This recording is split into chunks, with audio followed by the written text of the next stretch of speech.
Kumusta mga ka-cakes? Here I am again. Magsamok-samok na pod ko sa inyong wall.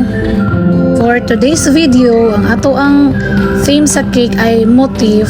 As per request sa ato ang customer is gold with a touch of green. Pero ang nahitabuan white with a touch of green and a little touch of gold. Kung ano man tong naingon ana man, nga wala man nasunod ang gusto ni customer. Because kay no, nahutdan ko good spray. Motong gipangitaan na lang namo paagi ang saon nga makuha ra gyapon ang iyang gusto nga theme. By the way, this cake was paid 4 months ago. Nag-place ni siya order 4 months pa ago.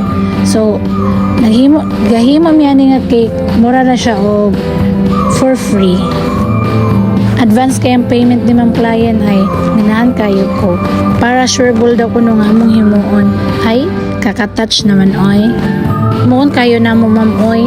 Kami sa desistas, kami sa akong sister. Willing kay mahimo sa iyong mga order. Mautod niya nga po nga ipakita sa client.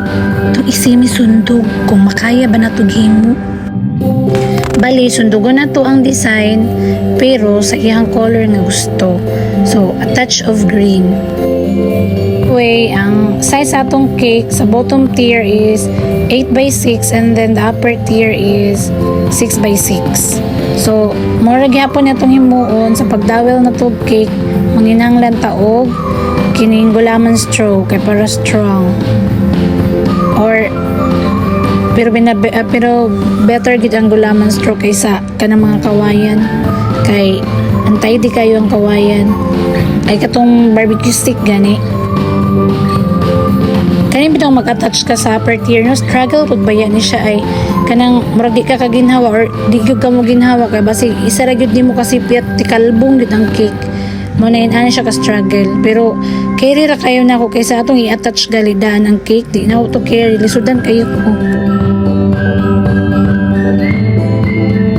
And then charang magic na nato ang cake, a 2-tier cake with a touch of white with a touch of green and a little touch of gold.